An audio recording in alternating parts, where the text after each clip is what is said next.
윤 대표님, 네. 한동훈 전 비대위원장이 네. 지난 16일에 자신과 같이 비대위 활동을 했던 비대위원들하고 네. 만찬을 했다. 이런 기사가 지금 뒤늦게 네. 나왔습니다. 그러면은 지난 19일에 네. 윤석열 대통령이 22일에 오찬을 하자. 네. 이렇게 했을 때 건강상의 이유를 들어서 거절을 했지 않습니까? 그래서 뭐 징병으로 생각은 하고 있습니다만은 16일 비대위원하고 만찬을 했는데 22일 건강 때문에 못 온다, 못 하겠다. 이것은 조금 안 맞는 얘기고 한동훈 위원장이 진짜 거절한 게 맞는 것 아니냐. 그런 해석들이 나오고 있네요. 그렇죠. 일단 뭐 그렇게 봐야 되지 않겠습니까?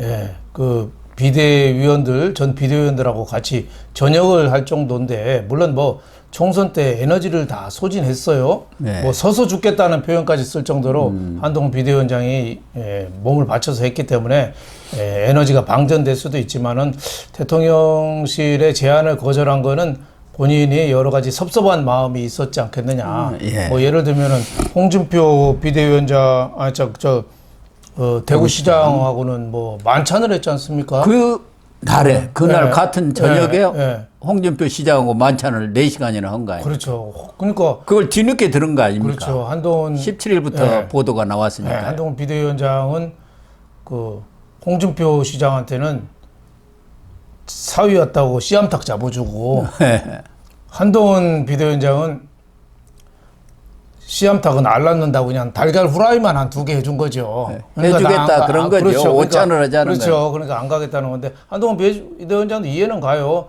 또 혼자 가는 것도 아니고 비대위원장 다 같이 오라는 거잖아요. 예. 그러니까 또 와서 나한테 내 탓으로 선거 졌다는 폴더 인사 받으라는 거냐. 뭐 이런 또 억한 심정도 좀 있었지 않겠느냐. 뭐 이런 생각이 좀 듭니다. 근데 그 시간에 네. 이제 윤석열 대통령은 홍준표 시장하고 만찬을 4시간이나 했다는 거 아닙니까? 그래서 뜨거운 만찬을 했다는 건데, 그리고 나서 홍준표 시장이 그 이전에도 지속적으로 한동훈 전 위원장을 뭐 비난, 공격을 그렇죠. 했습니다만은 만찬 이후에는 주군한테 대들다가 폐쇄자 됐다.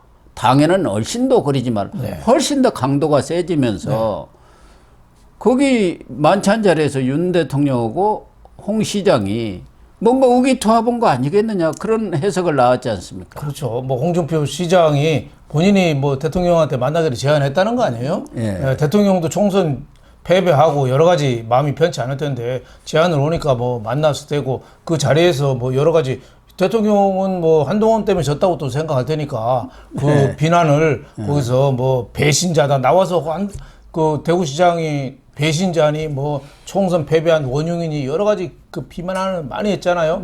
그래서 저는 홍준표 대구시장이 암적인 존재다. 보수가 지금 단결해야 되는데 저렇게 분열의 단초로 제거하는 암적인 존재다. 이렇게 비판합니다만, 근데 또 한동훈 비대위원장 쪽 입장에서 생각한다면 저는 홍준표 시장이 자기가 대선 나가기 위해서 지금 포석을 까는 거거든요. 예. 여기에 말려 들어가면 안 된다고 봐요.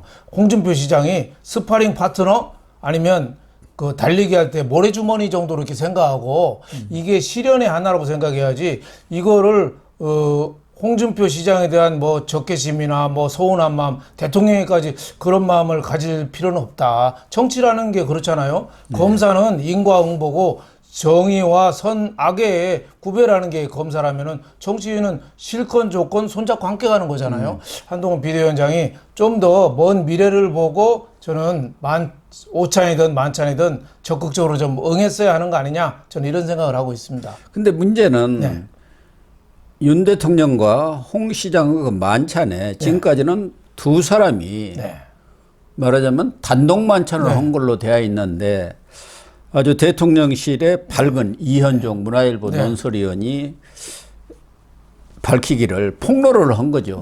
그때 만찬은 두 사람이 아니고 4명이다.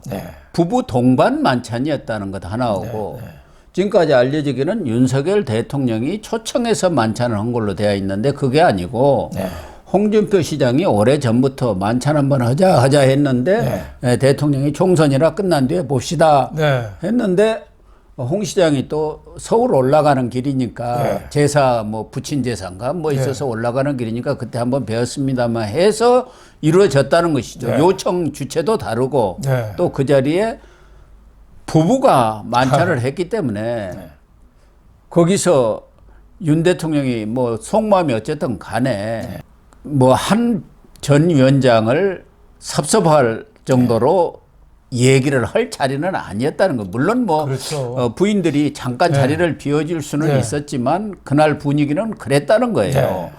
그러니까 홍 시장이 아주 정치 감각이 뛰어난 사람이니까 대통령 한번 만나고 나와가지고 그냥 자기의 생각을 대통령의 생각인 것처럼 짐소봉대한 것 아니냐. 그렇죠. 이런 얘기도 있어요. 기업체들 회장 옆에 측근 아부꾼들 있잖아요. 예. 회장하고 잠깐 단독 면담하고 오면 회장 얘기 요만큼 하고 자기 얘기를 다 합니다. 예. 그래서 측근이 인사를 다 하는 거예요. 회장 뜻이라고. 그러니까 가서 물어볼 수도 없고. 회장한테 물어볼 수도 없고 그 측근하고 회장하고 가까우니까 물어볼 수. 지금 홍준표가 윤석열 대통령이 총선 지고 시리에 빠지고 의기소침한 틈을 따서 자기 정치를 하고 있는 거죠. 그 정치는 뭐냐? 대통령을 최대한 활용해서 한동훈을 쳐내고 차기 대권 주자로서 입지를 세우는 거.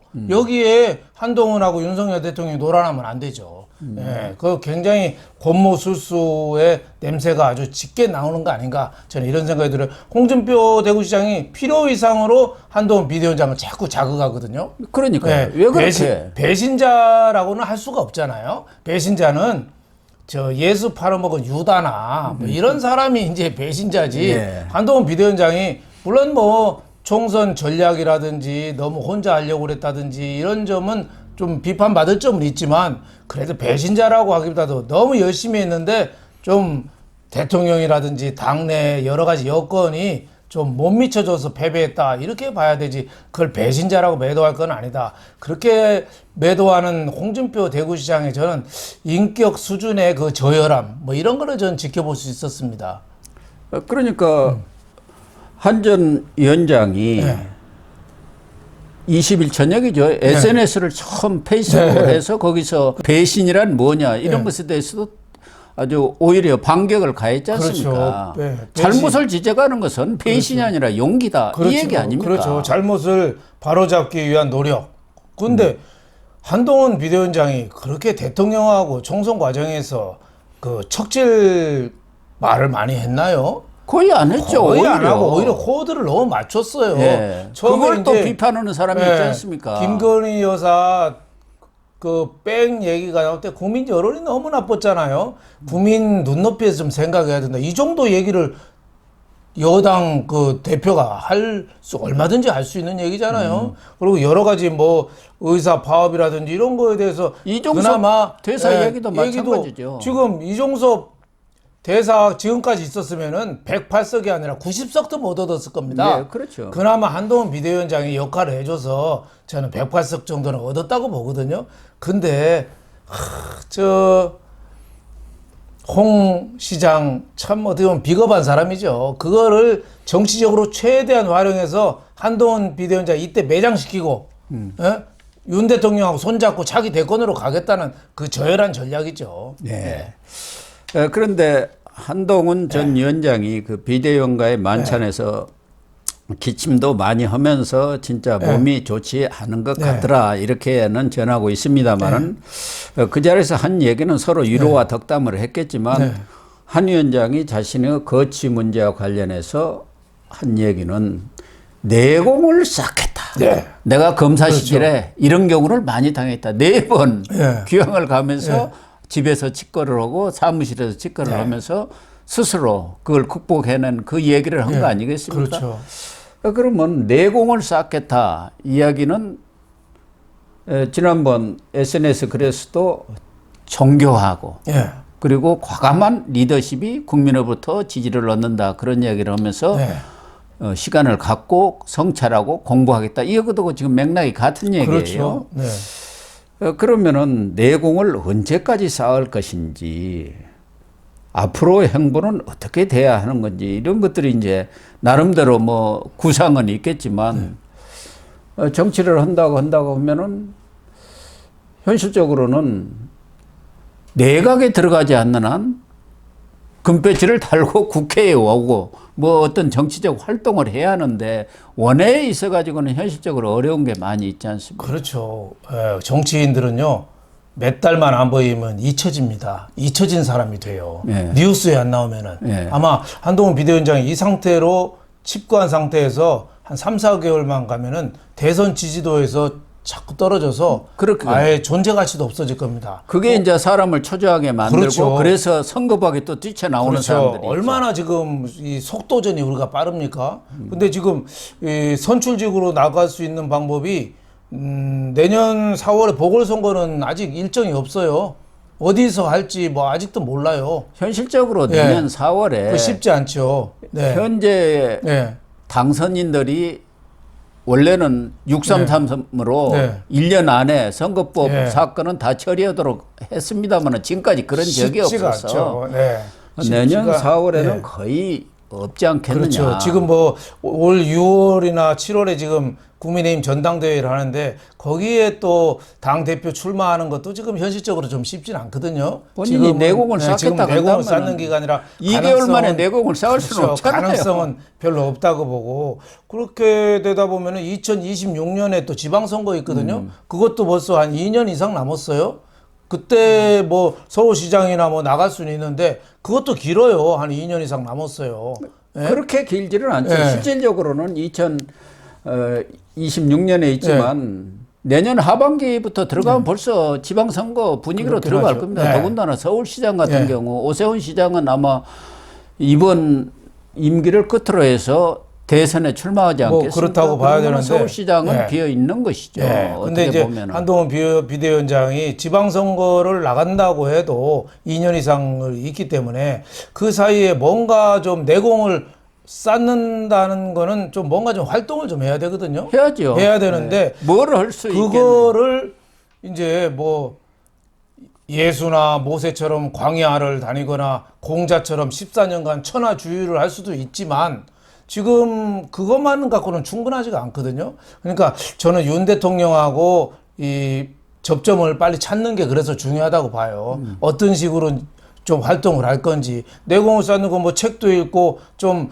검사 세계만 어떻게 보면 그 안에서만 있었으니까 일반 민중의 삶으로 들어가서 더 지켜볼 수도 있겠고 또 정치인들도 또 많이 만나야 돼요. 네. 그래서 내공이라는 게 그렇게 그럼요. 쉽게 쌓여지는 거 법률적인 아닙니다. 상식은 법전 펴놓으면 되지만은 예. 정치적인 내공은 사람을 많이 만나야 됩니다. 예. 하다못해 정치부 기자도 만나야 되고 국회의원도 만나야 되고 다 만나서 얘기를 판세 흐름이나 얘기를 들어서 판단해야 돼요. 근데 지금 자칫 이 내공을 쌓는다고 칩거하다가 한두 달 있으면 이게 갑자기 울적해지거든요. 그러다 보면 사람이 엉뚱한 행동을 하기 마련이죠. 그래서 이 내공을 쌓는 기간도 장기 플랜이 필요하다. 저는 이렇게 좀 생각하는데 그 과정에서 꼭 같이 가야 될 사람이 윤 대통령이다. 그래서 지난번에 식사는 거절을 했지만은 저는 오늘이라도 한동훈 전 비대위원장이 윤 대통령실에 전화를 해야 된다고 봐요. 아, 내가 몸이 조금 나아졌는데 뭐 다음 주쯤 한번 뵙죠. 뭐 이러면 되는 그렇죠. 거죠. 그리고 또 너스레도 한번 떨 필요도 있잖아요. 꼭 점심만 먹습니까? 저도 저녁 좀 한번 사주세요. 뭐 이렇게 할 수도 있잖아요. 예. 그리고 또 비대위원도 우르르 가는 것보다 좀 단독으로 좀 할 얘기도 좀 많습니다. 뭐 이렇게 할 수도 있는 거 아니에요? 그래서 한동훈 비대위원장이 약간의 저는 너스레도 필요하다고 봐요. 윤 대통령이 또 그렇게 공적으로 딱딱한 그런 것보다는 그렇게 얘기하면 또 더 아마 흡족하게 받아줄 수도 있지 않느냐 그런 생각이 좀 듭니다. 인간관계라는 게 꼭 공적인 관계만은 아니잖아요. 네. 그래서 정치권으로 진입하는 것은 내년 4월에 재보선이 과연 있을까? 네. 그렇지 않다면 이제 내후년 4월에 재보선이 그때는 뭐 한두 개는 생길 거예요. 최소한도. 그러겠죠. 그걸 노려볼 수도 있는 것이고 내년 1년 동안 정말 공부를 열심히 하고 사람도 많이 만나고 전국을 좀 돌아다니면서 민심 속으로도 들어가고 그런 것도 필요하지만 윤 대통령과의 관계가 개선이 된다면은 얼마든지 총리도 할 수 있는 것이고 그럼요. 뭐 감사원장도 하면서 뭔가 좀 다른 분야에서 체중을 키우는 거죠. 그렇죠. 예. 아니 역사상 우리나라 역사상도 1인자 2인자는 항상 거꾸로웠습니다. 옛날 박정희 대통령 김종필 얼마나 거꾸로웠습니까? 이명박 그 박근혜 얼마나 껄끄러웠습니까? 저 누구죠? 저 YS 김영삼 대통령 때 이회창 얼마나 껄끄러웠어요? 근데 역사를 보면요. YS하고 이회창은 끝내 화해를 안 했거든요.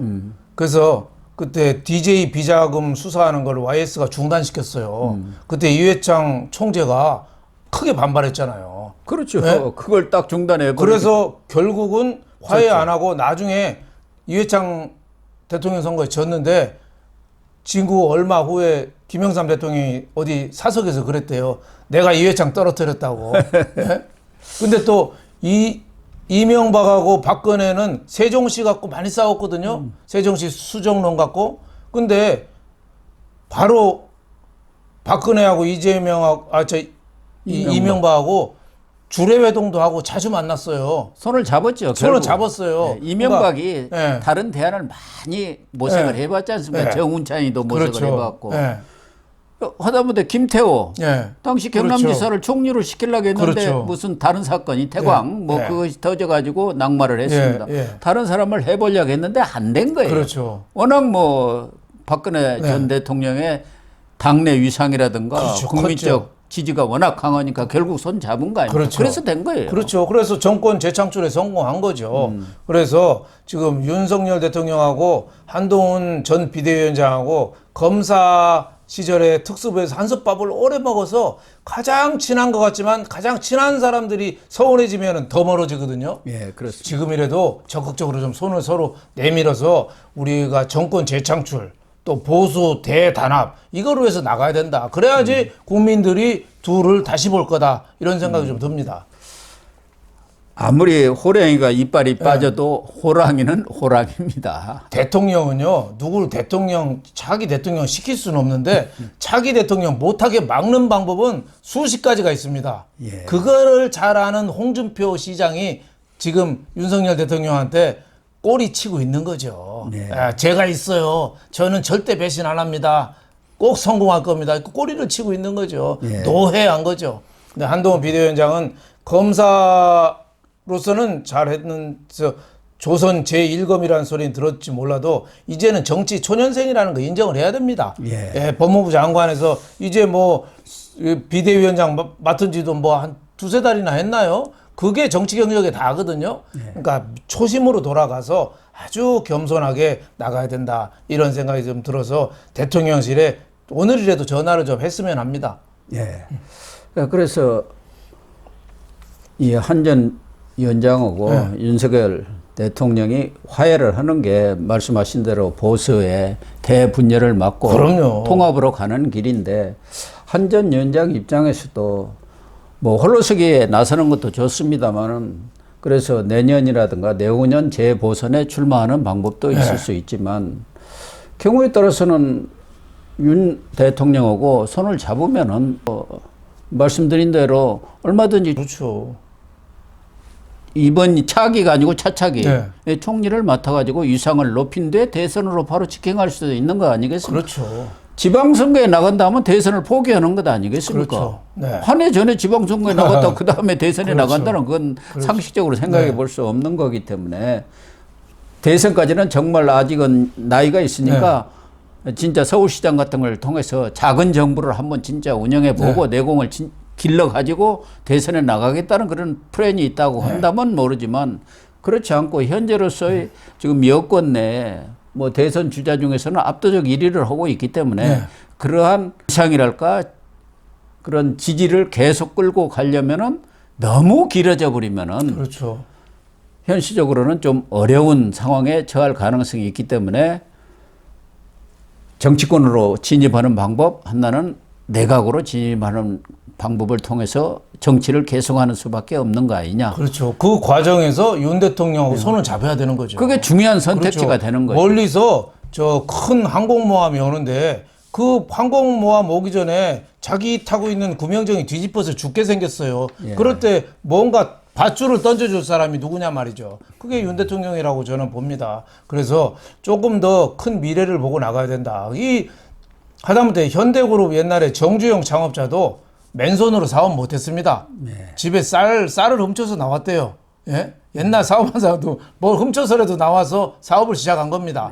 그럴 정도로 한동훈 비대위원장도 지금부터 맨주먹으로 뭘 할 수는 없어요. 아무리 대권 주자라고 해도. 그래서 윤 대통령하고 손 잡고 서로 뭐 잘잘못을 따지기 전에 앞으로 미래를 위해서 우리가 보수가 어떻게 나가야 될지, 보수도 자칫하면은 여기서 내분나면은 차기 대권 재창출이 되겠습니까? 그때 무너지면은 입법, 사법, 행정 다 완전히 뭉개지는 거예요. 그래서 그런 위기의식을 좀 가져야겠다는 생각이 좀 듭니다. 네. 한동훈 전 위원장이 내공을 쌓겠다고 하니까 그렇죠. 정무적 감각을 키우는 것이 가장 중요한 그런- 내공의 하나입니다. 그렇죠.